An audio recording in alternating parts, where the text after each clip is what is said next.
Hello everyone, welcome to What If Issei was trained by Vasco Strada and became the Guardian of Heaven Part 1. Before we start, please go support Zadilfo for writing that awesome fanfic. This is the translated version I made.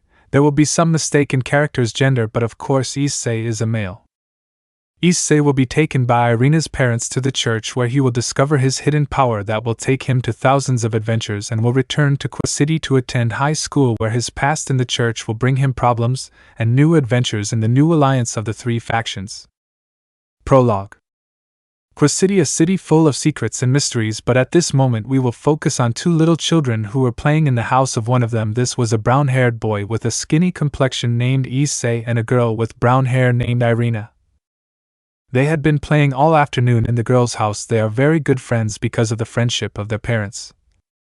Issei did not know that Irina was a woman, and he believed that his best friend was a boy, but in reality she was a girl, and he understood it when he was in her house and had entered the bathroom and saw Irina sitting doing the bathroom like a girl would do it, and that was what changed him and made him see his friend differently, which is why he began to treat her like a girl. He always protected her more than normal, and at playtime he took care of her from the other children who wanted to do harm to her, but he did not know that those cares had made his friends see him as her hero and fall in love with him, and a few days later they made a promise that when they grew up they would be together for life. But Issei was very dense, and did not see the hidden message in that promise as children.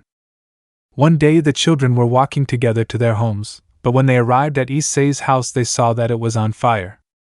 They were scared to see that disaster. Issei ran to his house in search of his parents, but was stopped by Irina's father, who did not let him enter, and he could only watch through tears as his house burned and his parents inside it. He cried and cried until Irina's mother took Issei and Irina to her house, which is on the other side of the street, until the fire was put out. As the hours passed, the firefighters had put out the fire and had given the verdict that the fire was due to a short circuit in one of the plugs, so Issei would be left in charge of Irina's family. After a few months, Issei had overcome the death of his parents and had recovered the happiness that distinguished him so much, but Irina's parents had told him that they were going to leave for the United Kingdom to open a Japanese restaurant in England. Chapter 1. The beginning of everything. After several days, Issei and Irina's family had arrived in England, and upon arrival Irina's parents enrolled Issei and his daughter in a school run by the church, and upon entering the school Irina and Issei became inseparable. But the months passed, and the children grew up until they were 8 years old, and at school they had been taught how the church sought peace at all costs, and how they fought against the dark beings that stalked humanity, and tempted them, for which they had to fight them, but Issei did not care about those things.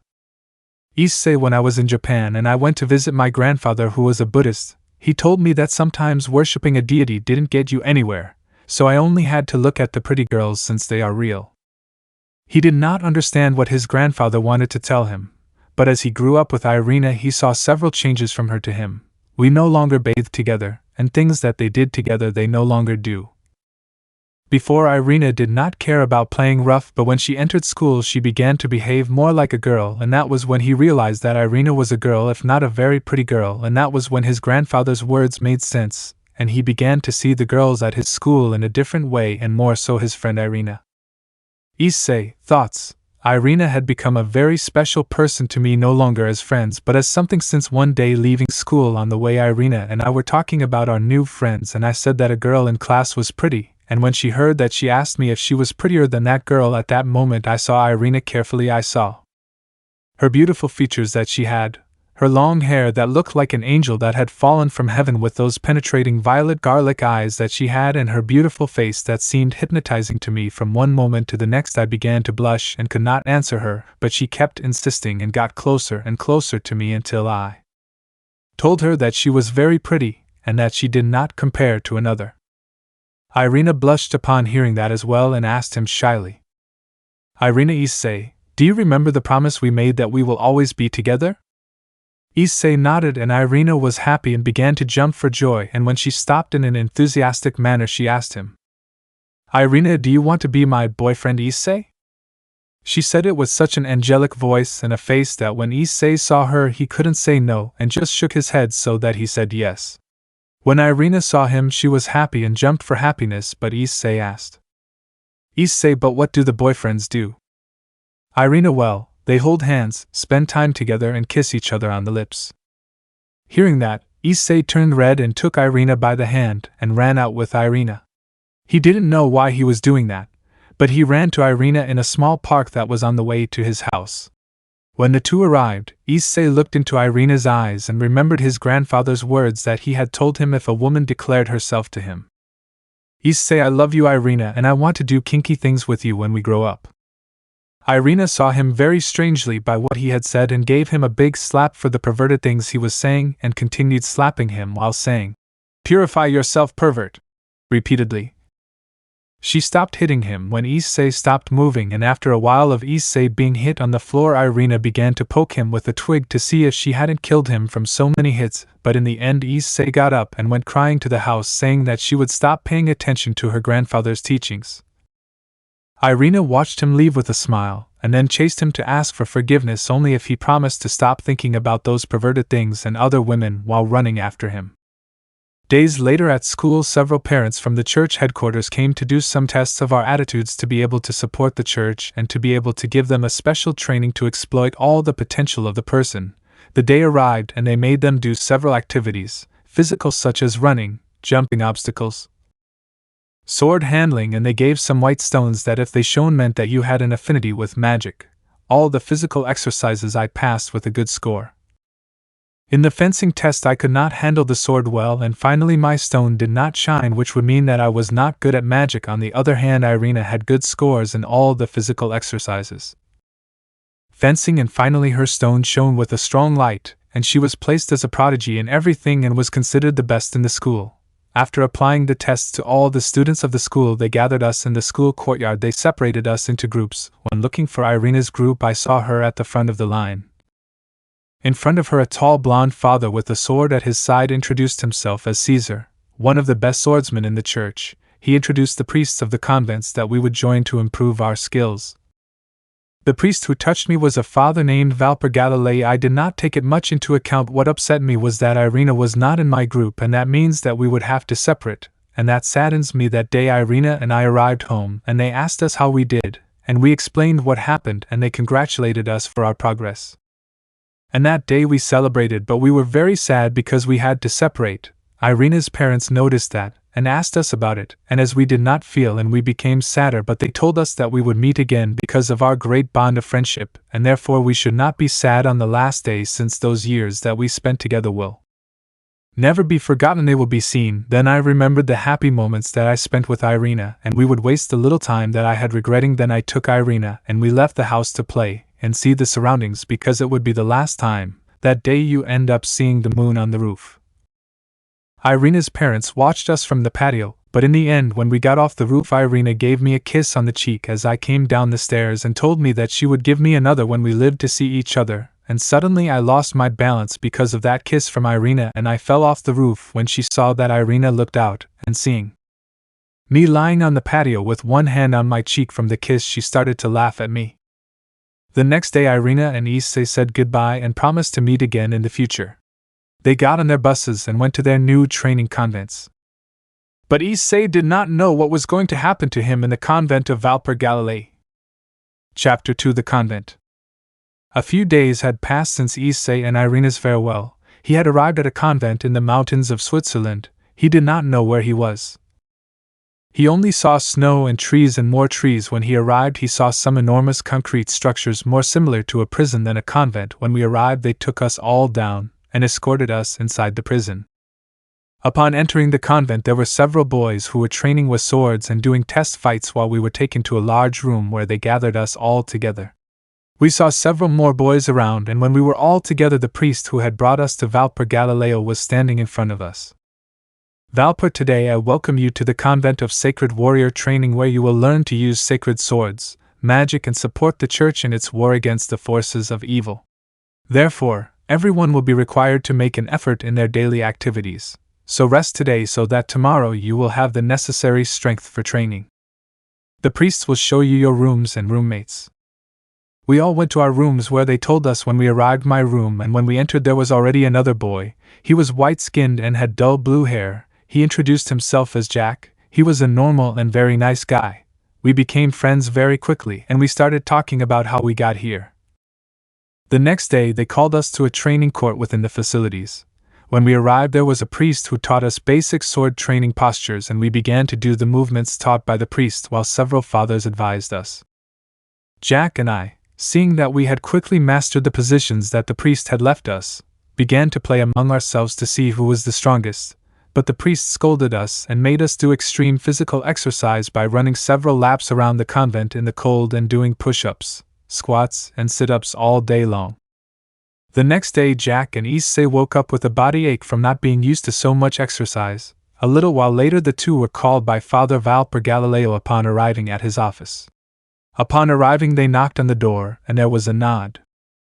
Upon entering the room the father was looking at some documents, and upon noticing their presence he saw them with an angry face. He got up from the chair where he was and surrounded the boys. Valper, they told me that they have not obeyed orders and that they have to be punished, so after a 10-minute scolding they were reprimanded.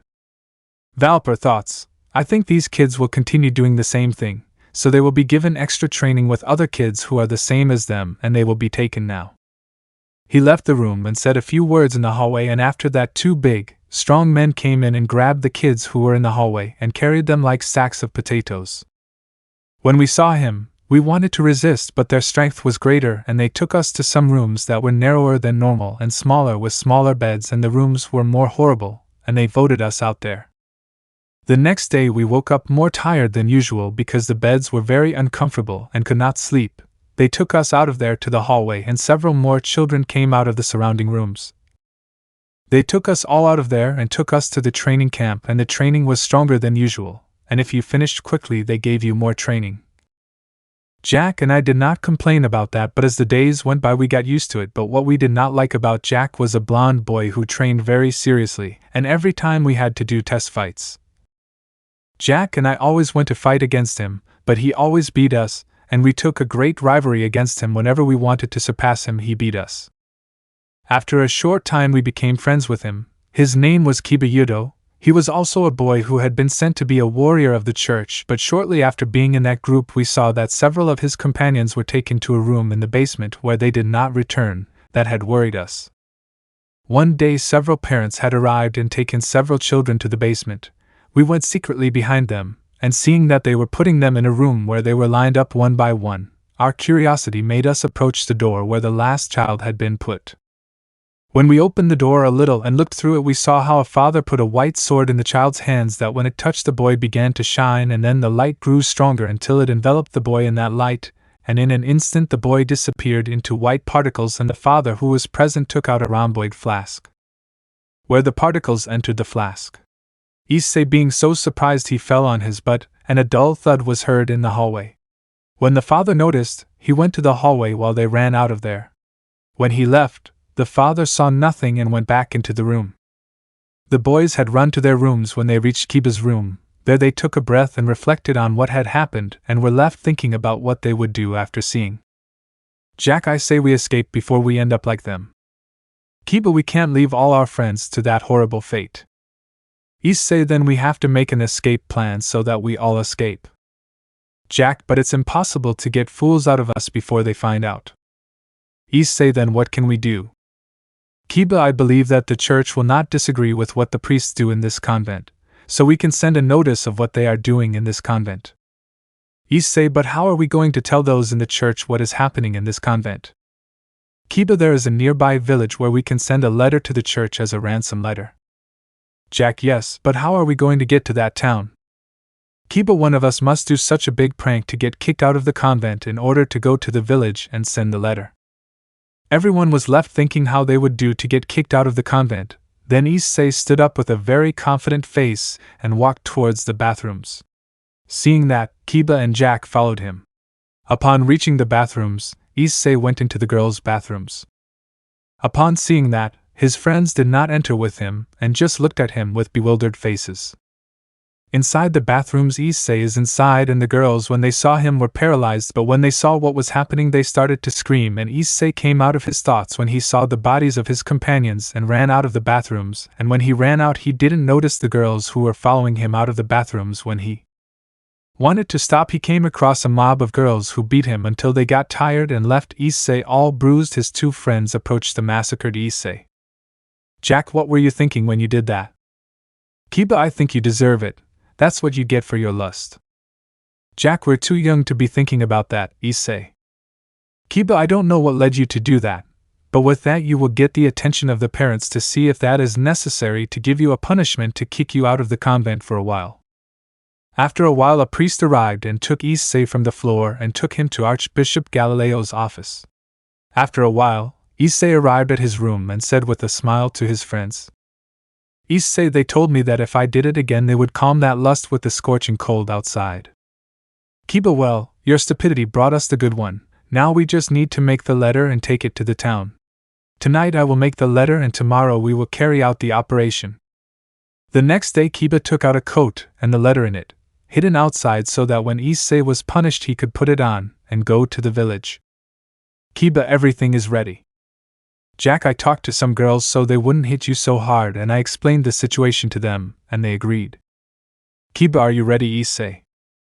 Issei nodded and ran to the girls' bathrooms again, but this time he didn't just go in but ran inside the bathrooms, lifting up the skirts of some of them. Issei ran out of the bathrooms, but this time he was prepared and the girls didn't catch him, but the parents did. When they caught him they scolded him and took him outside. Issei went outside in search of the jacket that Kiba had hidden for him. When he found it in a dry trunk he put it on and the letter in his pocket and ran downhill to the town. After a while he arrived at the town where he began to look for the post office to send the letter, but when he couldn't find it he began to ask the people who passed by, but they just ignored him. After a while Issei got tired of searching and sat down on a bench where he prepared to rest, but as he was sitting on the bench he saw a girl with crimson hair pass by that caught his attention, but when he turned where the girl was going he saw that she was going very far. Issei ran to where the girl was going, wanting to catch up with her, but when he turned the corner he couldn't. He could see her, but in front of him was the post office where he entered, and after a procedure he sent the letter to the church. He left all relieved, and wanting to return to the convent he climbed the mountains again, but he did not notice that a red-haired girl saw him go up the hill. This was Rias, a daughter of a demon clan who was visiting the human world with her parents, and the brown-haired boy had followed her. She had caught her attention. After a few minutes Issei arrived at the convent, and saw several priests looking for him in the surroundings. He moved stealthily and entered the convent, but ran into Bishop Valper, who saw him angry and grabbed him by the shirt and dragged him to the basement, where he put him in the room where the boys disappeared. Issei kicked and writhed so that they would not take him to that room. Jack and Kiba saw Issei being dragged to the room and wanted to help him, but several priests stopped them, and only they saw how they took Issei to the room. In the room Issei was thrown to the floor by Valper, but instead of being frightened he saw the archbishop with challenging eyes. The archbishop took out the white sword from his robes and gave it to Issei. Valper, here boy, show me what you're worth. Issei stood still doing nothing as he looked at his father very seriously at Valper. Valper, take it. Issei, hearing the scream, took it with great fear and grabbed it by the handle. He began to shine, feeling an unbearable pain, but at that moment he remembered that girl with crimson hair that caught his attention so much he thought of that hair red as blood, and then he remembered how he entered the girls' bathroom and saw their naked bodies and his friend Irina, who was waiting for him to be something more than friends. Remembering all that, he felt that he still did not want to die without meeting that red-haired girl and seeing how things were going to be with Irina, and seeing the developed bodies of Irina and other girls. Valper saw how the light swallowed Issei, but when it completely surrounded him, a red light coming out of his right arm began to surpass the white light of the sacred sword, and the red light grew stronger until it overshadowed the white light. Suddenly the white light disappeared and a red aura surrounded Issei, and a red glove was in the boy's hand. The boy, when he opened his eyes, only did it to faint. Issei woke up in his room surrounded by Kiba and Jack. Seeing him bewildered, he got out of bed. Issei, what happened? Jack, I'm asking you what happened. Valper took you to the room and we don't know what happened. Kiba, don't you remember what happened, Issei? Issei, I think so. I remember a sword in my hands, a white light and then a red light, and I don't remember anything from there. Suddenly a father opened the door and told Issei that Valper was calling him and left the room. Issei and his friends looked bewildered, and only Issei got out of bed and got dressed to go with Valper. When he left he saw Jack and Kiba by his side. He just nodded and went out with his 2 friends to Valper's office. When the boys arrived, Issei knocked on the door and a voice said he could come in. When he entered, the boys saw how Valper smiled when he saw Issei enter, but he erased it when he saw that Jack and Kiba accompanied him. When they entered, the 3 of them lined up in front of Valper. Valper, Issei, yesterday you showed me a very unusual power in these cases, so I am going to give you special training and better treatment only if you can activate your sacred weapon. Issei, but I don't know how to activate it. Valper, just think of the strongest thing that comes to mind. Suddenly Issei began to think about the strongest thing that came to mind, and suddenly the image of a red dragon, and flames around it came to him. Suddenly, a red glove formed in Issei's hand. Jack and Kiba looked at him with a look of astonishment. Jack, Issei, what is that in your hand?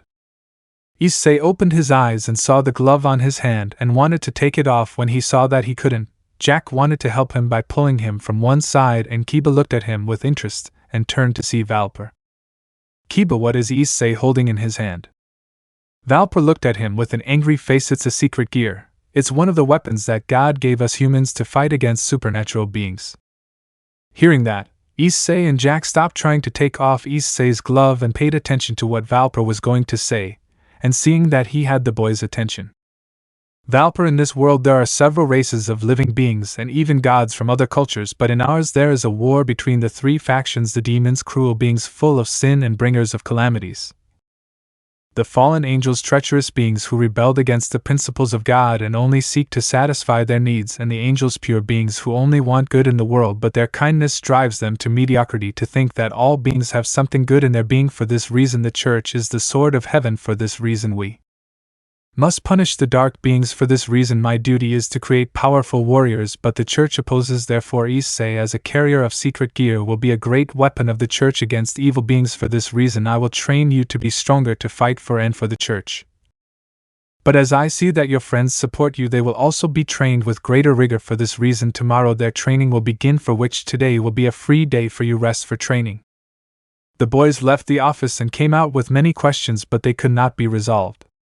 They only waited for the people from the church to come, but for now they would have to endure the training of the Archbishop of Evil. Valper Galileo was the name that all the children of the convent had given him. Kiba, we just have to hold on until the church arrives to close down this convent run by the devil himself. In hell, Xerxes Lucifer was in his office, but suddenly he sneezed. Graphia entering the office. Don't make me sick, Xerxes. Xerxes, don't worry, Graphia, I'm just worried about my parents and sister who are in Europe on a family trip and I couldn't go with them. Graphia, your duties as a Mao get in the way of those trips. Xerxes, yes I know, but I don't know how I can protect my family if I'm not with them. Suddenly he stood up from his seat and looked through the window behind him, seeing what was happening in the demonic realm. Elsewhere Issei was sleeping, but a father woke him up by throwing him out of bed. He stood up angry and got up, and his father took him outside where Kiba and Jack were awake. In the morning he began his training with a little exercise in the snow while more parents watched him. When he finished they made them do battles between them, and Issei was made to carry the power gauntlet for a longer time. Apparently his power made him faint, and while he did that he fought with his friends or with some parents. A few weeks passed when in a training they were doing training fights under the gaze of Valper. But suddenly a father who came all tired and looked at Valper all scared. Father Pope Estrada is here with other fathers of the church, and they are looking for the convent. Valper looked scared, and in a commanding voice he said to the parents, Valper, I want you to activate the red light and join everyone at the extraction point. Send a message to that crow that we accept his proposal, and Issei, I want you to go with the parents to the extraction point now. And ran out to his office, and some parents grabbed me and pulled me, but I struggled with them while I saw Jack and Kiba taking them inside the convent. Suddenly I took the wooden sword that I had and activated my secret gear and hit one of the parents who were holding me and knocked him out by hitting him in the back of the neck. Seeing that the other father wanted to hit me, but Issei hit him with his glove and left him lying on the ground. When he turned to the other side, Jack and Kiba had hit the parents who were holding them back because of Issei's distraction, and they looked at each other with determined eyes, and they looked into each other's eyes and ran to the convent. Upon entering, they saw that the parents were gathering all the children in the training camp. Issei and his friends hid behind some concrete columns in the large room. When the parents saw that everyone was gathered, the parents came out, and other parents dressed as World War II soldiers with gas masks and began to spray everyone with gas. Upon seeing that the first began to cough blood, the others were scared and began to run, and seeing that the parents took out swords and began to massacre everyone. Seeing that, Issei came out of his hiding place and attacked one of the parents with a mask by knocking him down and hitting him with his glove. He took off his mask and the father died from the blows and poisonous gas. Seeing what Issei was doing, Jack and Kiba armed themselves with courage and went out to skin Kiba with a wooden sword and began to hit the parents, and Jack grabbed an oil lamp that he threw at one of the parents who threw the poisonous gas. When it hit the container it exploded and began to create a fire that made the convent begin to consume. Issei and his friends were fighting when a beam fell from the ceiling and separated Kiba from Issei and Jack. Seeing that, Issei told Kiba to go out through a window, and he would see himself at the entrance. Kiba made a case, went out the window, and when he turned around he found some parents with swords who were at the entrance, and when he saw that Issei was going out the door, the first thing that happened was that Jack was pierced by a sword. Issei screamed, and at the same time Kiba ran towards them, but when the parents realized it they started to follow him, but Issei realized it. Issei kori Kiba. But he was silenced by a kick from a father. Seeing that, Kiba ran into the forest and was followed by some parents with their swords in their hands. He ran and ran, but he had inhaled too much gas defending his friends. Unable to bear the fatigue, he fell to the ground and only saw a red-haired girl approaching him. Meanwhile, where Issei was lying on the ground looking at Jack's dead body while the screams of the parents who followed Kiba were heard, but Issei's only thought was that he wanted revenge on the crazy Valper who had done all this, but he couldn't do anything lying on the ground. Suddenly he heard a voice telling him to kill them all. When he listened to that voice for a while, he made the decision that would end all the injustices of the world and protect all the important people in his life, and he wouldn't let anyone die. Remembering his parents and his friend Jack, suddenly an enormous power began to emerge from within him. Suddenly he got up and hit the first parent in his path. Several of the parents looked at him in terror because Issei had red eyes and his glove had changed to a larger gauntlet with scales with greater decorations. Suddenly a large red and evil aura came out of him, and he began to hit the parents with red spheres that came out of his hands.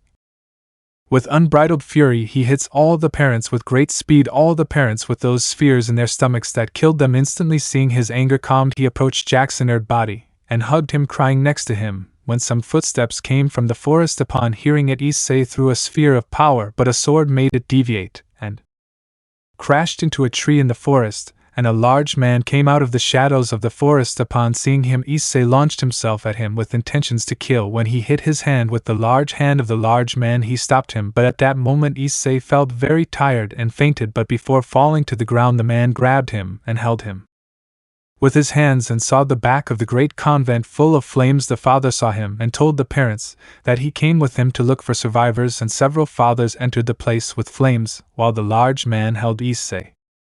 Chapter 3: New Goals and Friends.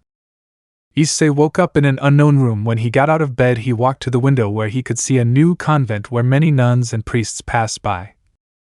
It seemed that they had sent him to another place like the previous one. He thought about escaping when someone opened the door to his room. It was a young woman with blonde hair and ruby eyes. When she saw Issei awake she soon ran out of Issei's room thinking the worst. Issei jumped out the window he was seeing and ran out, pushing and removing anyone who crossed his path. When he saw the exit of the convent, a large man with large muscles blocked his way. Issei, to avoid him, he moved and passed very quickly under him, and when he left the convent he ran to a forest that was in front of him, but when he entered, as if he were the wind again, the large muscular man was there, and he thought that the same trick was not going to work, so he thought about knocking out the large man. Soon he invoked his secret gear and hit the large man in the face, but he did not flinch and only grabbed the arm that hit.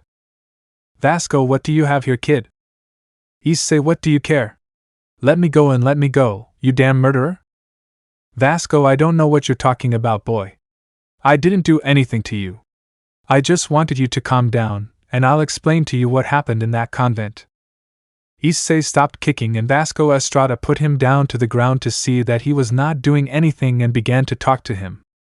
Vasco, look, boy. We received a letter that came from a remote town in Sweden where it said that there were some priests killing the children in the convent and about a sacred sword, and we just went to see that, and when we arrived we looked for the convent but we didn't find it, but we were able to find it because of a fire. When we arrived, we found you at the door. I don't know if you remember me, but you attacked me when we arrived, but being exhausted you fainted in my arms, and after that we found other boys, and we brought them to this convent in Italy, and here we are, boy. Now I would like to know your story, boy. Issei, the first thing to know is that my friends and I sent a letter, and that everything that was in the letter was real, about the sword. About Father Valper and how they treated us, and when Valper found out that they were in the town, he told the other fathers to destroy all the evidence, and at that moment they killed my friend Jack and everyone in the convent. Suddenly Issei started to cry, and seeing that Vasco hugged the little boy, after a while Issei calmed down and looked at the big man and asked him about Kiba who had escaped. The big man gave him a negative nod and only made Issei discouraged. Issei, and now what will happen to me? Vasco, well, you can honor your friends and be strong for them, and you say that this guy Kiba escaped. You can look for him. Issei, yes, but I don't know where he is and I don't know where to look for him. Bask, but if God wants they will meet again and they can be friends again, don't you think, Issei? Issei, but if God existed, why did he let what happened at the convent happen? Vasco, if that were real, it would be a test from God to see your worth and your value, and I think that seeing your teammates defended, I think you achieved it. Issei, I don't believe that God wants us to suffer. That is very cruel of him. Vasco, maybe so, but if God did not exist, we must follow his words to achieve peace, or what do you think, young man? Issei, if that were the case, I would only protect my loved ones. Vasco, but if your loved ones love other people, you will have to protect them, and a chain would form until you realize that you are protecting everyone. Issei, well, if that's the case, I'll do it, and it won't be for God's sake, but because I want it that way. Vasco, well, you see, you already have a goal, now you just have to achieve it, and for that, what do you need? Issei, clenching his fists, I lack strength. Vasco, well, what a secret, because you have a power that can rival the gods themselves. Issei, so and so it is. Bask, well, your glove is not a secret gear but a Longinus. Issei, which is a Longinus? Vasco, I don't know if you know about the supernatural world. Issei nodded. If that's the case, you'll know that there are gods, and the God of the Bible created the secret gear and the Longinus so that humans can fight against supernatural beings, and the Longinus are the most powerful, and you have a very special one. Issei summons his gauntlet. That's the booster gear. In it you have the soul of the Red Emperor, one of the two celestial dragons. With it you can become stronger if you want to even defeat a god, and what a coincidence that I am a very strong person in the church. I could train you. Issei, yes, please train me, I want to become stronger. Bask, yes, but with one condition. Issei, which? Vasco, if you lend that power to protect the peace that the church preaches. Issei dash, thinking for a while. Okay, but I'm not going to be a priest or one of those church puppets. Archbishop Valper told me how the church is made, and I don't want to be his puppet or his shield. Vasco, sounds good to me. How about tomorrow you start your training? How about I buy you something to eat? Issei wants to say something and his stomach growls, and only Vasco laughs, and they walk to the Vasco, by the way, my name is Vasco Strada. Issei Hudo.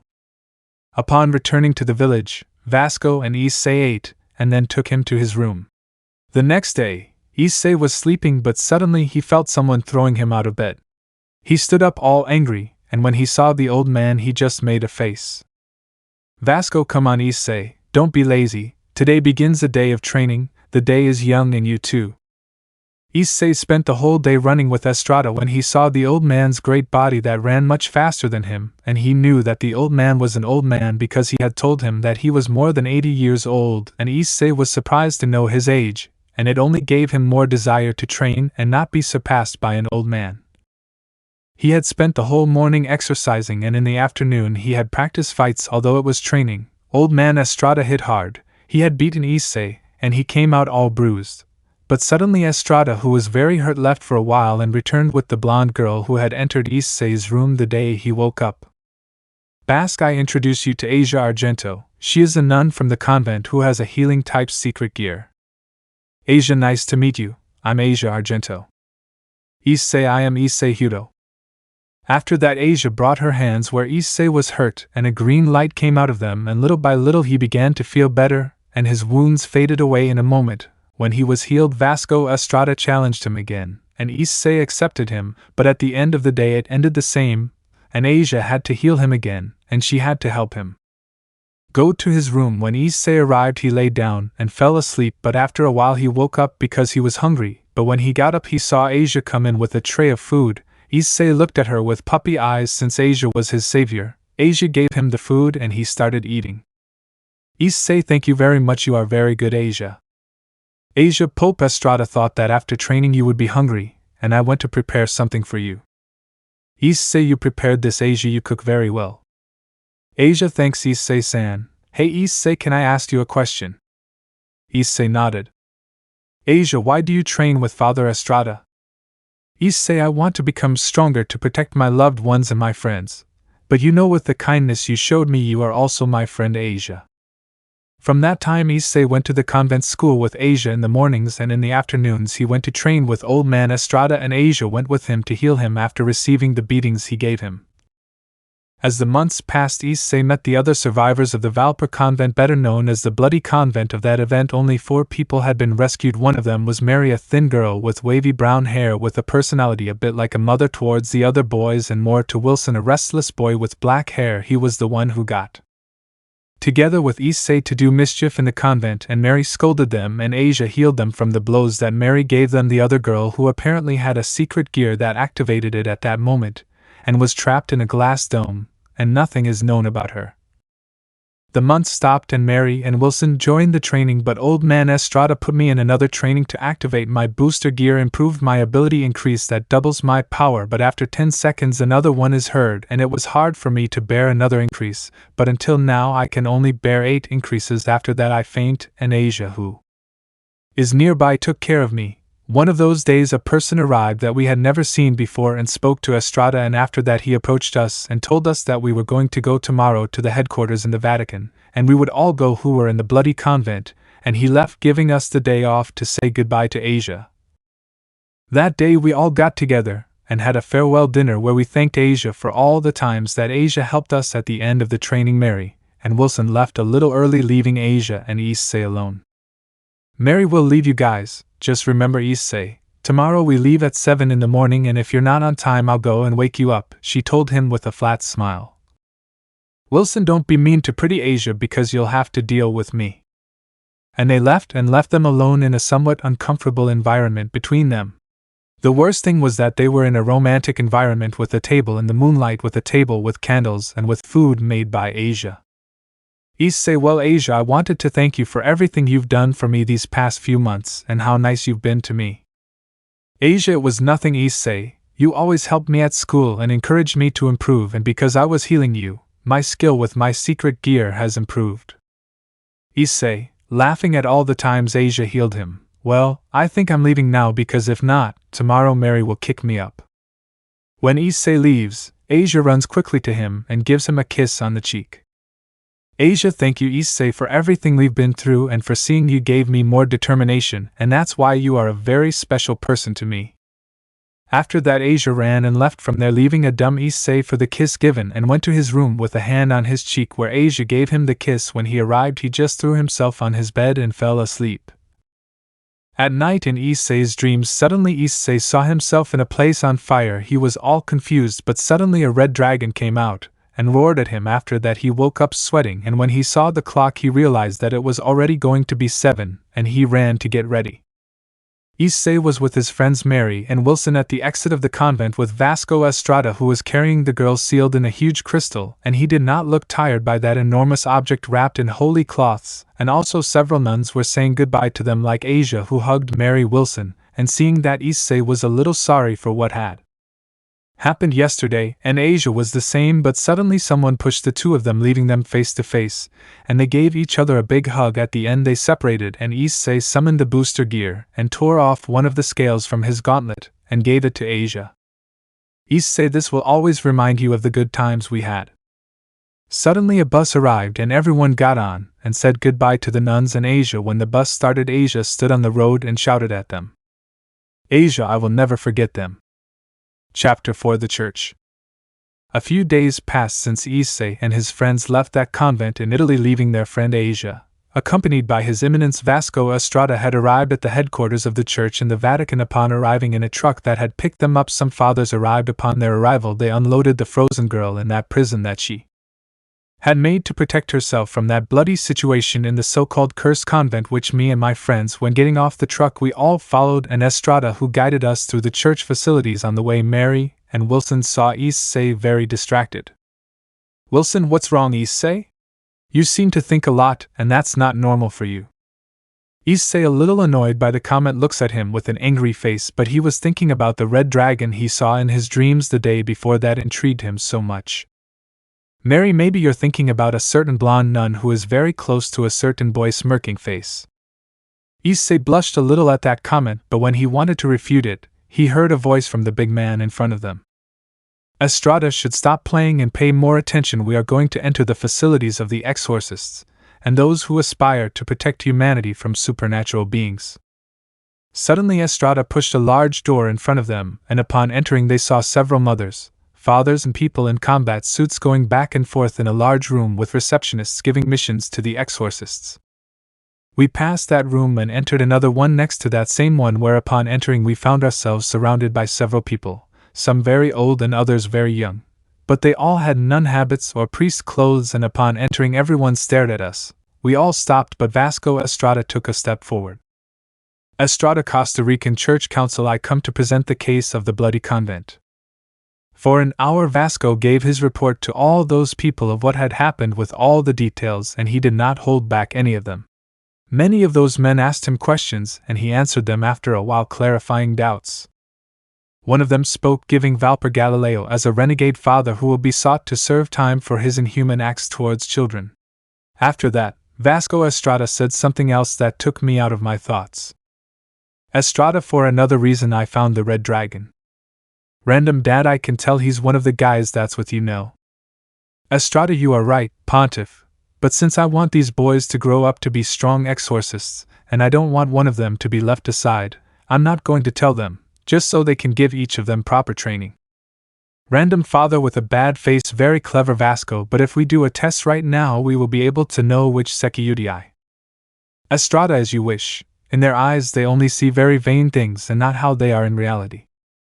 Only the father got angry, so a group of parents and nuns surrounded them. Seeing their physical characteristics of the young people lifted Wilson's and Issei's shirts, seeing that Wilson had more muscle mass than Issei, and the nuns also did the same with Mary. After that they put in the hands of the boys magic stones that reacted with the magic level. Of the people, Issei's did not shine, Wilson's had a slight glow, but Mary's shone a lot. They asked them some very strange questions about a red dragon. Issei could not answer because he was very scared, but Mary and Wilson answered some, but in stammers. After that they took us all out. Even Father Strada was taken out. After that a nun came out and said something to Pontiff Strada, and he just told us to leave. We left there, and he took us to some dormitories and told us that those who were going to train us tomorrow were going to attract our dormitories, that they were going to show us the rooms that were somewhat central to the Vatican headquarters. He left us there, Father Vasco, and he left. The next day we were told that we would see each other in a long time, and we went to sleep, and the next day we were left sitting in the street in front of our bedrooms. Hours passed when a nun arrived and asked for Mary. She stood up and said goodbye to us and left with the nun. After a while a blonde-haired father who called him Wilson, he said goodbye and left that place. Issei stayed waiting for much longer, but no one arrived. Hours and hours passed until night came. Suddenly in the distance he saw old Vasco Strada coming. He arrived with him. "Vasco, what's up, young Issei?" "Issei, nobody came for me, they think I'm not strong." "Vasco, as I said at the council meeting, those old men don't know how to see the potential of people. They see that they have an affinity for something and they are amazed, and they don't know that people can develop skills through effort. Or how do you see it, Issei?" "Issei, I see that you are an old man who is very grumpy, but you are right, they do not know what is good." Vasco, ha ha ha. Seeing that the old men left the Secchiudi alone, I think they are not as smart as they thought. "You want me to train you, isn't that so?" Issei nodded, a little annoyed, and they walked down the street. "Vasco, how about I invite you to lunch?" "Issei, I think it's fine," Issei said, shouting. The next day Issei was sweating. He was doing training fights with Vasco, As always, he was losing by a lot, but he did not give up and attacked each time with more force. Suddenly, an old man with priest's clothes entered the room where the training was taking place, watching the fighters on the dirt field. Priest, it seems that the Sekiyutai is progressing rapidly.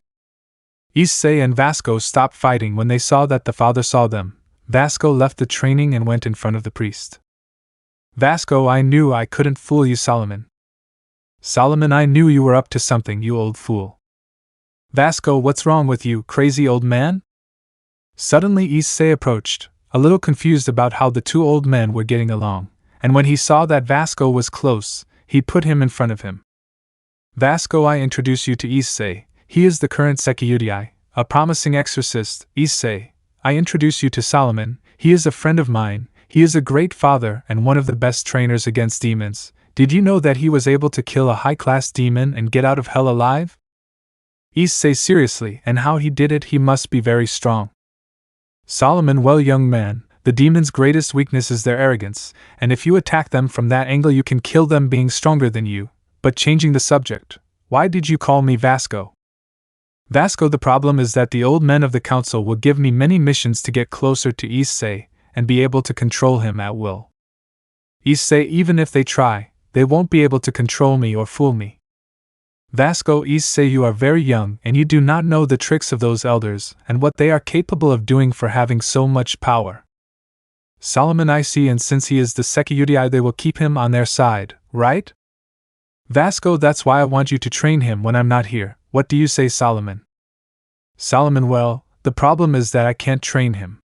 I don't specialize in brute force, but rather in strategy. Vasco, exactly, my friend. What this boy lacks is a mind. He is an empty head, stubborn, impulsive, among other things. Issei, I'm not like that, old man. Solomon, I see what you're saying, Vasco. I think I can help you, but I'll have some problems with the advice. But I think I'll help you for old time's sake. On that day the physical training became more strenuous and wilder, but as Vasco predicted they sent him on very long missions. But Solomon was a very good teacher in teaching Issei the weaknesses of demons and supernatural creatures. Solomon, Issei, you are a very impulsive person and very bad at magic, but I will help you improve in that. For that reason I will teach you the art of meditation, and with it will help you to be stronger in your mind. Issei, that sounds very boring, and if you better teach me to master the power of the red dragon that sleeps inside me. Solomon, you are not prepared for that. If you try, your body will not be able to withstand all that power, so you will have to train both your body and your mind to master that power. But for now, don't rush, we will start with the basics. That week Solomon taught Issei about the art of meditation to accumulate more magic power, and gave him some books where they talked about all the Sekiyutai that the church had registered over the years and saw how all of them fell into the power of the red dragon of destruction. In the following years Vasco taught him the art of the sword and how to fight Mamo by hand, and Solomon taught him how to defeat demons and other supernatural creatures and several useful spells for the booster gear, and in the booster gear Issei mastered several of its abilities such as explosion, transfer, and with all the training he can do all the power increases because they taught him several attacks that release a lot of power to balance it in his body and not get damaged. And with all that several years passed until Issei turned 14 years old and forged himself as a warrior who could give a good battle to the great Vasco Strada, one of the strongest exorcists of all time. At this time a teenager, Issei is on his way a reunion with the church's top officials to see his skills to officially become an exorcist. Chapter 5: The Blue Sacred Power. Issei was walking with Vasco to the church facilities where he would be given a rank and permission to be a full-fledged exorcist. When they reached the room they saw all the council members a little nervous and attentive to whoever entered the room. When they saw them enter they became excited. "Random Dad, we called you because one of the higher-ups wants to talk to you." "Another father, but you must keep in mind that he is one of the 4 archangels so that we do not look ridiculous, and I am talking about you, Sekiyutai." "Another father, and it's because in recent years you've been caught many times sneaking around in the women's bathrooms." "Another father, and every time we have found you, you have been punished, but you have not given up that stupid perverted mentality that you have." "Another parent, those thoughts are out of control even at that age." "Other father, you are known as the beast of lust." Suddenly the door opened and the Archangel Michael entered the room. Seeing him, everyone who had already arrived knelt before him and a light entered the room. An aura of kindness was felt. Michael, get up, brothers, it is not necessary. Everyone stood up and sat quietly in their seats. Michael, brothers, I have come for 2 reasons. It seems that the sacred sword has found a bearer here in the Vatican, and another is to meet the new Sekiyutai. Vasco, well, the second thing will not be necessary to go so far. The current Sekiyutai is in front of you. He is this young man. He is Issei, the current Sekiyutai and my apprentice. Michael Strada, how have you been, my friend? I see that you miraculously found him and taught him everything about the supernatural world and what the church preaches. Vasco, well, a bit of everything. Michael, sorry to bother you, young Sekiyutai, as taught by Vasco. What is your purpose? Issei, well, my goal is to be strong to protect my loved ones, and protecting the church is not my priority. A father woke up all angry. Random father blasphemer, you are a traitor. Michael, calm down. It's normal that everyone has their goals and ambitions, and more so the one who is the red dragon of destruction has the soul of a legendary dragon, and dragons cannot be restricted by anyone. The father sat down and remained silent, muttering. Issei, he seems like a considerate person. It is something to be expected from the governor of heaven. It is a pleasure to meet you, Michael Dano. Issei and Michael greeted each other, and after that everyone left the room, and in the Vatican courtyard they gathered all the swordsmen with potential to be the new bearer of the sacred sword step.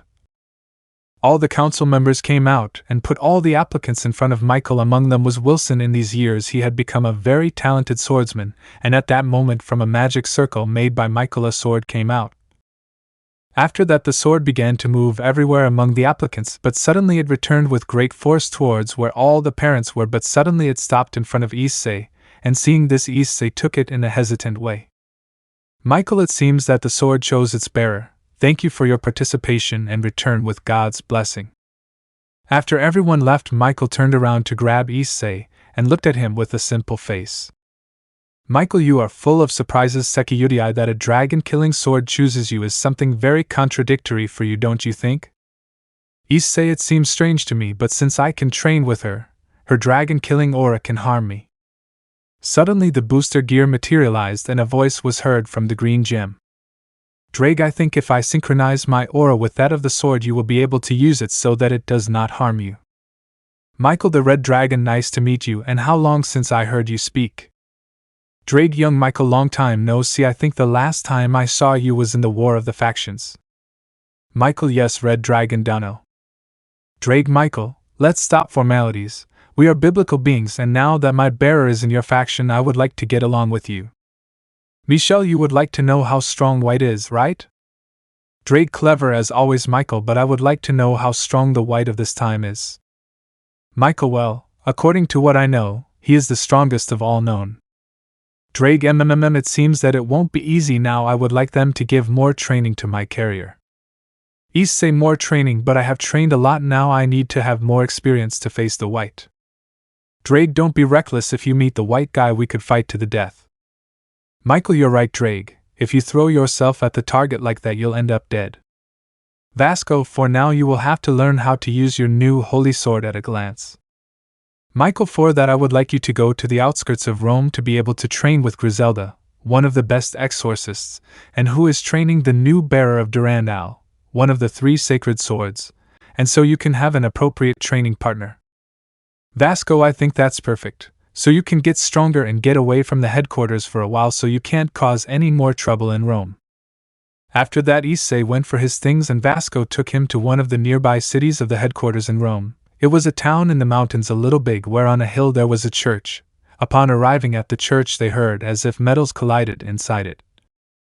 Vasco opened the door to show that it was like a convent but smaller and full of saints and religious figures, and in the middle of the church a training camp where a nun and a blue-haired girl fought with large swords, but it was seen that the nun had more experience than the blue-haired girl. But suddenly the nun exerted more force on the sword and hit the other girl with it, and she flew to one side of the church and crashed into a wall. After that she turned towards us. Griselda, Eminence Estrada, what a miracle that you come here, and who is your companion? Vasco, this young man is the current Sekiyutai and the bearer of the sacred sword step. Issei, hello, nice to meet you. Griselda, you look very weak to be a Sekiyutai. You don't look imposing like a dragon. You don't intimidate like a dragon. I'm going to see if you fight like a dragon. After that, Griselda walked towards the battlefield. Griselda, come on, lizard, or are you afraid of me? Issei gets angry at the nun's mockery and enters the battlefield and activates the booster gear, and suddenly an increase is heard. Issei, I'll make you eat those words for underestimating me, you cheap bastard. Was running towards him with the great sword in one hand. Issei from a magic circle took out his sacred sword step and raised it, and blocked the great sword, but the force was still greater, and was so much that it sank Issei into the ground. Seeing that, Griselda moved away, and being at a considerable distance, she launched a blast of sacred power with the sword. Seeing Issei the blast, he tried to dodge, but being buried in the ground he could not get out of the trajectory, so he buried step in the ground, and from booster gear a voice explosion and a red ray of power were heard. He launched himself into the blast of sacred power. The explosions were neutralized. A blinding light was seen on the battlefield. As the light diminished, Issei did not see the nun. Suddenly he turned around and only saw a large sword, and Issei flew to the other side of the field and fell unconscious. Griselda, well, she fights like one, but it's not that impressive. Vasco, maybe you are very rude, Griselda. Griselda, maybe so, but with this training you can ensure very effective results. Zenovia is a clear example of this training, and it is very promising. Vasco, that's why I brought Issei to you, so that you can train him to master his sacred sword step, and by having the red dragon inside him he is one of the most promising warriors in the church. That's why I would like you to double his training or do it as quickly as possible. Griselda, why are you in such a hurry, Vasco, if you are a very calm person? Vasco, I have received rumors that there is an organization that threatens the 3 biblical factions. Griselda, what people would be so crazy to attack the 3 factions at the same time? It's just your thing, right? Vasco, well, maybe they just want to create another holy war. Griselda looks at him with a face of doubt about the words of the great man standing before her. From now on, Vasco went to the entrance. Vasco, well, I'm leaving. I'll leave you in charge of my student. The next day, Issei was where Griselda had left him on the arena floor, but suddenly Zenovia arrives and throws a bucket of water at him, which wakes him up, and he jumps up. Issei, what happened where I am? Zenovia, you are in the convent of San Pedro, and yesterday Sister Griselda beat you up and told me to come and wake you up for breakfast. Issei opened his eyes and saw a girl with blue hair with a green streak, and he started with a silly face because of that beauty that woke him up so abruptly. Issei, and who are you? Zenovia the fourth. And he went inside the church. Issei went to a nearby fountain where he washed his face and went to where the blue-haired girl went. When he entered the kitchen, he saw the nun with whom he had lost the day before. He took a drink that was on the kitchen table and sat at the table and began to eat what was on the plate placed. After another room, the girl named Zenovia arrived and sat at the table, and everyone began to eat with a deathly silence, and suddenly Sister Griselda spoke. Griselda, lizard, you have big flaws to be a decent swordsman, but I will not delay Zenovia's training to train you, so you will have to keep up with us in training, and if you can't hold out it will be doubled. After a while, in a shower, Issei was running with Zenovia and Griselda. They were wearing very tight black suits that left nothing to the imagination. Zenovia had a worked body, but her feminine figure looked with those curves and enviable but for any girl her age, and her breasts bouncing from side to side. Griselda was a case that surprised Issei, that in that habit was hidden a figure of a mature woman with a body with curvilinear proportions, with large breasts larger than Zenovia's. It was just an amazing sight for Issei, who only admired the beautiful bodies of the women in front of him.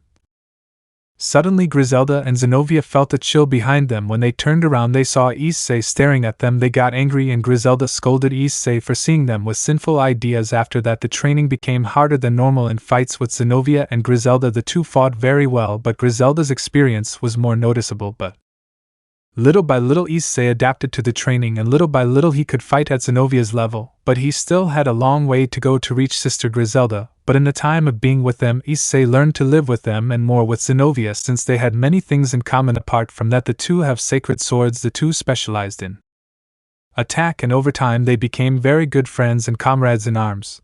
But one day Issei was on an early morning walk. He saw Zenovia leave the house very early. Issei saw her with a more serious face than usual, and she headed to the nearby mountains. Issei followed her very closely. Suddenly he arrived at a meadow with many wild flowers. Zenovia picked some blue flowers from the large field of flowers, but as she was picking the flowers she saw a shadow hiding behind a tree. She took a stone, and with incredible speed she threw the stone towards where she had seen the shadow, but only a moan of pain was heard. As Zenovia approached she saw that it was Issei who had been stalking her.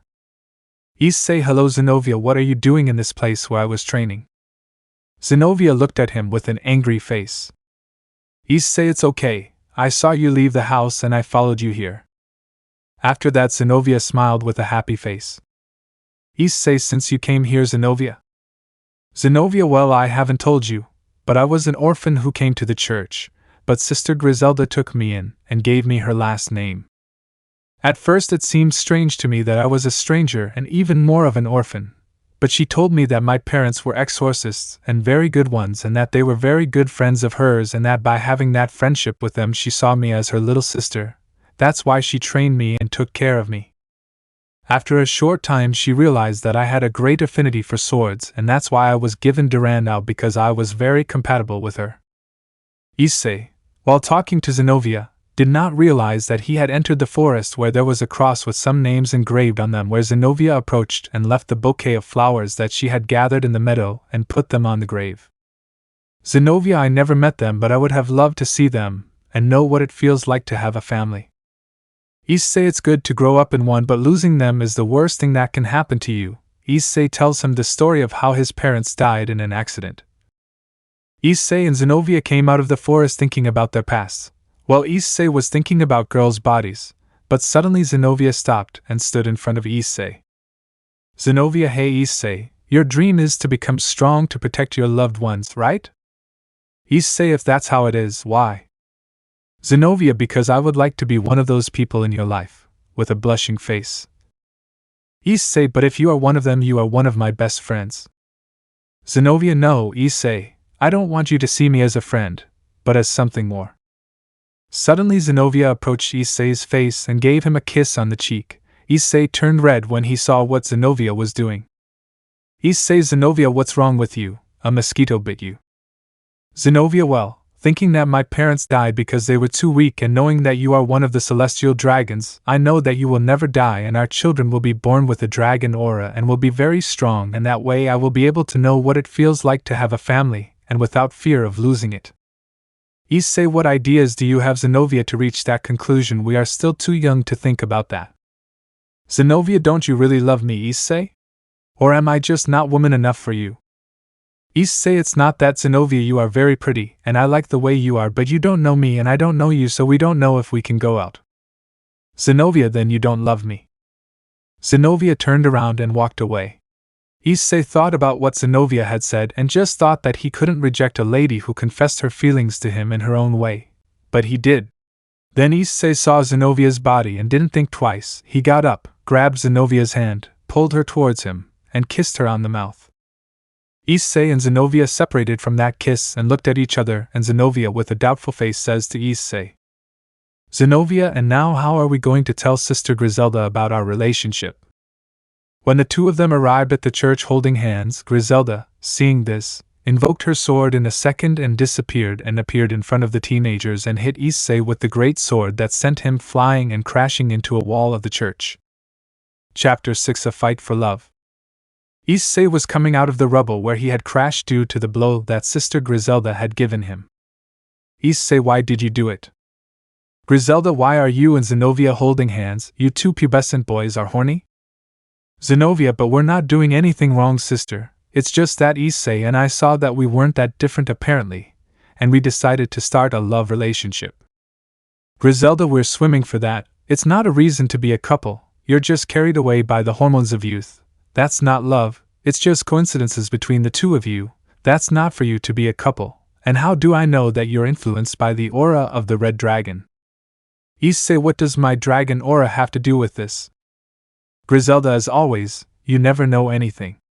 The dragon aura is very strong and expels pheromones that attract your future partner, and since he not only carries the soul of any dragon but one of the two celestial dragons, that leads to his pheromones being stronger and will attract more women.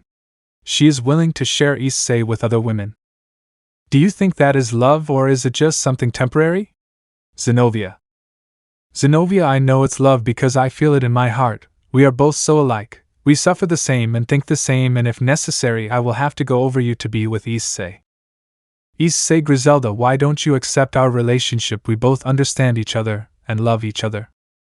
Griselda, because I know that you are not capable of taking care of yourself and even less of Zenovia, and with the great burden that you have and the destiny that you have before you. Issei, I am sure to protect Zenovia with my life if necessary, and I don't know much about the dragon power, but if other women approach me and fall in love with me because of my dragon aura, I will never stop loving Zenovia. Griselda saw how Issei stood next to Zenovia, and the two faced her, and she saw in their eyes a very great determination that no one was going to take it away from them. Griselda, okay, I see that nothing I say will change your minds, so Issei, you will show me that you can protect Zenovia. You will have to fight me. If you beat me, I will not interfere in your relationship anymore, but if I win, you will have to leave and forget about Zenovia. Do you accept, Issei? Issei, and what would happen if I don't accept? Griselda, well, I would just make your life hell while you're here. Issei, a little intimidated, just nods to Griselda. Griselda, well, it's decided. Tomorrow at 9 on the mountain, and Zenovia, I can talk to you. Zenovia sees her with a very scared face and then sees Issei. He nods and she leaves with Griselda inside the house. Seeing that, Issei leaves the convent and heads to the center of the town. But inside the house, Zenovia was sitting on a chair and Griselda was standing in front of her. Griselda, but how do you dare to fall in love with the Sekiyuti? You know the cursed destiny that he brings. You know what will have to happen when he finds the target. They will kill each other, and you will have to suffer his death. Zenovia, well, I'll be there to support him. I'll become stronger, and if necessary I'll die with him. Griselda, you are aware of what you are saying. You know that because of his aura more women will come for him, and you will have to share it, and you don't know if he will leave you for another woman more beautiful than you. Zenovia, well, they'll have to go through me for being Issei's first girlfriend and the first woman in his life. Griselda, there's nothing that will make you change your mind, Zenovia, because I think everything will be decided tomorrow and I won't beat around the bush. I'll give everything so that he loses and leaves and you don't fall under his curse. At that moment Griselda left the room all angry. On the other side of the city, Issei was in a telephone booth dialing. It rang and rang. Suddenly someone answered. Vasco, well, who speaks? Issei, I am Issei, father. Vasco, boy, what a miracle how your training has gone. Issei, well, I just called you for a very important question. Vasco, what is it? If I know, I'll tell you, boy. Issei, who is Griselda Quarta? Vasco, well, one of the best exorcists in the Vatican. I would say the third or second strongest in the entire church. But why the question, boy? Issei, well, I had a problem with her, and she challenged me to a duel, and if I lose I'll have to leave and I won't be able to finish my training. Vasco, but why are they fighting? What have you done, Issei? Issei, well, nothing bad, I just fell in love with Zenovia and she doesn't accept us. Vasco, well, if you're in a serious bind, Griselda wants Zenovia as her little sister, I think, more overprotective, I would say like a mother to her. Well, I'll only give you one piece of advice, which is that Griselda is a master of the sword and if you're careless, she could even kill you. Issei, and what do you advise me? Vasco, I would just tell you to stay away from her and attack with magic, that's the only thing I can tell you. Issei, thanks, I will continue to communicate what happens. Issei hung up the phone and walked back to the house. The next day Issei was in a clearing in the mountains where Griselda had told him that Zenovia was with him to encourage him, but it was noticeable how nervous Issei was. Suddenly Griselda arrived with a sword on her back with many bandages. When she unsheathed it was a very large sword. Griselda, I present to you Excalibur Destruction, one of the 7 sacred swords. Excalibur, you are in time to withdraw and leave. Issei, I will not prove to you that I am worthy of being next to Zenovia. Suddenly Issei activated the booster gear and an increase was heard from the glove, and in the other hand Issei summoned his sacred sword step and stood on guard. Griselda took her sword and launched herself into the attack, and in a second she was in front of Issei. He could only block, but the force of the attack made Issei retreat a few meters. Suddenly from Issei's glove a red sphere was about to be launched, and only a voice was heard saying explosion. A great burst of power headed towards Griselda, but she did not move. She only raised the great sword and cut the burst as if it were paper, and large explosions behind her. She ran to where Issei was and continued attacking him with large slashes from the great sword. Issei, the only thing he could do was defend himself with his step sword until Griselda mixed her aura with that of the sword and created a sacred wave that sent Issei flying, who crashed into the ground, and then Griselda jumped to impale Issei on the ground, but Issei is accumulating energy and created a ball of energy and threw it at Griselda in full flight. She with a slash of her sword cuts her in two, but the explosion made her fall faster, and Issei took advantage of it to hit her in the stomach. That threw her a few meters away from Issei.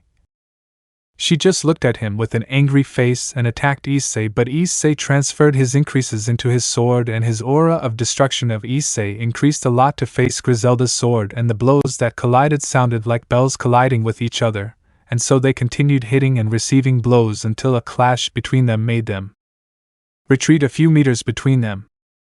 Griselda, you're not doing too bad. Your training has served you well. You must be at the level of a middle-class demon. But Aura, I will show you the difference between us two. Suddenly Griselda began to sing some chants, and from a magic circle the sword of Durandal she took it, and put it together with the sacred sword Excalibur, and from them, when lowering them, a great wave of destructive power went directly to Issei. Issei, seeing the great mass of power, wanted to step aside but could only dodge it by the hairs, but the shockwave of power sent him flying towards the nearby forest, and crashing into some trees, knocking them down. Zenovia, seeing that, could not hold on any longer, and went to where Issei was, and while he was unconscious from the blow, Zenovia took a step and stood in front of Griselda, and she did the same, infusing her aura into the sword and confronted Griselda in a sword fight, but it was noticeable that Griselda had a lot of advantage. While in Issei's mind the red dragon of always appeared to him. Drake, you are pathetic. You can't even defend your female. You couldn't defend your friends, and you will never be able to defend your loved ones. You are a disgrace as my carrier. Issei, yes, I know, but for them I will become stronger and overcome everything that comes my way, and if necessary I will die for them, and one of my precious people is Zenovia, and I want her in my life. Suddenly where Issei was, a ray of red light appears like a pillar of fire, and the balance breaker armor appears all over Issei's body. Issei, Zenovia, I want you to be the mother of my children. Hearing that, Griselda and Zenovia, the latter blushing at what the brown-haired boy had said, suddenly Issei was behind Zenovia and charged her princess style and took her away from where Griselda was, left her in a safe place, and took the step sword from her, and went to where Griselda was. Issei, I think we're going for the second round, not Griselda. Griselda, even if you have armor, it won't protect you from the beating I'm going to give you. Suddenly, as if the two were lightning, the two collided with each other. Issei stopped the two sacred swords of Griselda with his step sword, and a thick aura emanated from the two when they collided. But Issei activated his thrusters and made Griselda step back and lose strength in her grip and fly away until in full flight they stopped on their feet and fell on her feet. But when she looked up she could only see several spheres of energy heading towards her. She just swung her swords and cut them all, but the explosions created a smoke screen that when it dispersed, only Issei could appear in front of Griselda and kick her to take her swords away. When Griselda saw that her swords were flying, she could only get into a defensive position to receive Issei's destructive blows. But instead of feeling enormous pain, she only felt Issei give her a tap on the head, and suddenly her armor disappeared and she was hit by a bullet. He extended his hand to Griselda, and Griselda, seeing that, also extended her hand, acknowledging her defeat against Issei. Suddenly, Zenovia lunged at Issei and he caught her and gave her a kiss. The following days Issei and Zenovia had had days off that they had used to walk around the town, and on dates going to the park or full to leave flowers at the grave of Zenovia's parents.